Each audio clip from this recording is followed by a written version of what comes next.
Salut les YouTube, ici Postmortem pour QTM Web. Et Azulrat. Aujourd'hui, on vous présente mon magnifique rig. Alors, j'ai une couple de questions pour toi, mon chum, Postmortem. Combien de temps tu peux garder une pièce dans ton ordinateur? 24 heures si je les aime pas, juste pour les tester. 3 mois si je les aime, parce qu'après 3 mois, ben, il y a de quoi d'autre qui est sorti. Et puis, Postmortem, j'aimerais ça que tu me parles un peu s'il y a une pièce dans ton ordinateur que tu trouves so-so. Tu sais, tu regardes là, puis ça te lève le cœur. Ben franchement, il y a rien qu'une pièce, mon rig, que je changerais n'importe quand, c'est mon cooler. La Water 2.0 de Thermaltake qu'il y a d'avant. Je mettrais n'importe quel cooler de Noctua à la place de ça. C'est vraiment ce que j'aimerais changer dans le futur, là. Rapproché. Et une autre question pour toi. Admettons là, que tu aurais le budget infini, le signe 8 de côté. Oui. Ton ordi ressemblerait à quoi? Premièrement, il serait de la même grosseur, parce que j'ai déjà eu quelque chose de très très gros.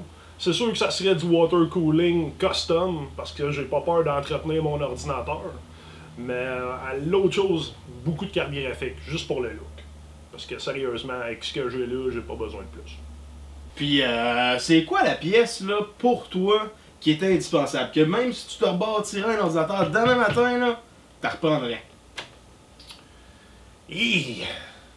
C'est pas une Chien, question, ça. hein? Moi, Noctua, all the way. Mes fans, c'est sûr certain. Avec mon contrôleur de fan analogique. Pas le choix, ça vient ensemble. J'aime bien ça, contrôleur électronique, mais analogique, old school, classically trained. Alors toi, Phil, je regarde ta petite bête, là. C'est quoi le plus beau moment que t'as passé avec?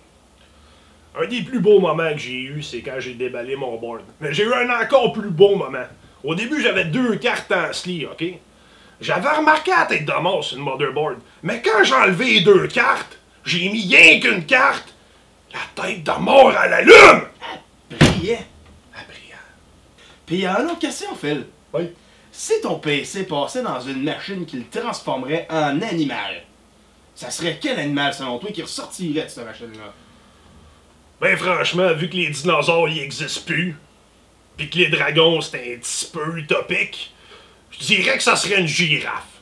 Parce qu'elle pourrait voir loin. J'avais pas vu ça de même, mais elle a un long coup. Oui.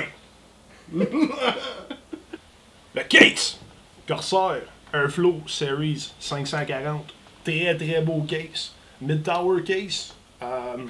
Ce que j'adore de ce boîtier-là, c'est qu'on peut rentrer du stock, là, sérieusement, comme si c'était une full tower, à cause du compartiment arrière et le cable management. La seule chose que j'y reproche, c'est que pour un case de ce prix-là, de cette gamme-là, ok, il n'y a pas de screen en poussière en dessous du case, puis au niveau du power supply, normalement, Corsair fournit ça avec ses cases. C'est la seule chose que je déplore. Pour les fans, j'ai 3 fans Noctua NF12, c'est super bon pour le Airflow, en plus, ils sont ultra silencieuses. En haut, juste ici, j'ai des fans Corsair Airflow Series, c'est toutes des 120 mm en passant. Static pressure dans le haut, ce qui permet une meilleure évacuation d'air. En arrière, juste ici, j'ai des fans 140 mm de Corsair, également un Flow Series, l'exhaust est excellent.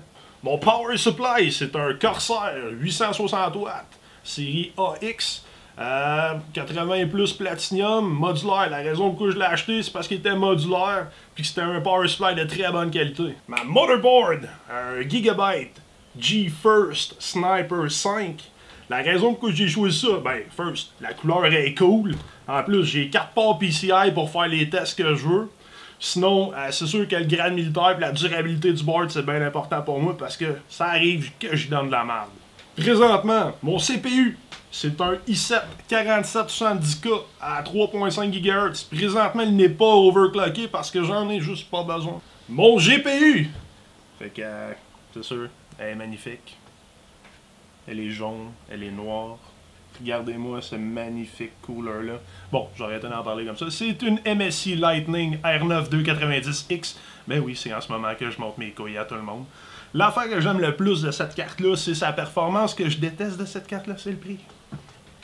Ma RAM, la G-Skill Sniper à 2400 MHz. Cette RAM-là, c'est 4x4 GB, donc 16 GB de RAM. C'est 2 fois ce que j'ai de besoin pour le moment, donc je voyais pas l'utilité d'en mettre plus que ça. Donc, pour les SSD puis les hard drive, donc mes SSD sont cachés en arrière. Le premier, c'est un Intel série 530 180 GB. Là-dessus, je mets tous mes jeux. Sinon, j'ai un Kingston 3K 120 GB. Là-dessus, je mets mon OS. Puis, en avant, on a un Western Digital Black. Là-dessus, je mets tout mon footage, 1 TB. J'ai également un Western Digital 1 TB Blue. Là-dessus, c'est là où je mets tout ce que je download. Pour le reste, j'ai mon cooler à CPU, le Thermaltake Water 2.0. Tantôt, j'ai dit que je l'aimais moins, mais c'est pas parce qu'il est pas performant. C'est juste que pour ce qui est côté prix et valeur performance, un Noctua pour moi, ça serait l'idéal. Ensuite, j'ai mon contrôleur de fan à l'avant, un NZXT analogique. Donc là-dessus, je peux contrôler 6 fans manuellement. J'ai aussi un lecteur Blu-ray LG en avant. Ça, c'était juste un extra qui me sert absolument à rien. Parce que je regarde pas de Blu-ray. Je download tout. Fait que c'est juste pour faire beau. Bon, ben, je vous rappelle que mon nom, c'est Postmortem pour QTM Web. Merci d'avoir visionné la vidéo de mon rig. Si vous avez aimé le contenu, vous avez juste à subscriber. Sinon, vous nous retrouvez sur le infoqtm.com puis sur Twitter. Merci YouTube!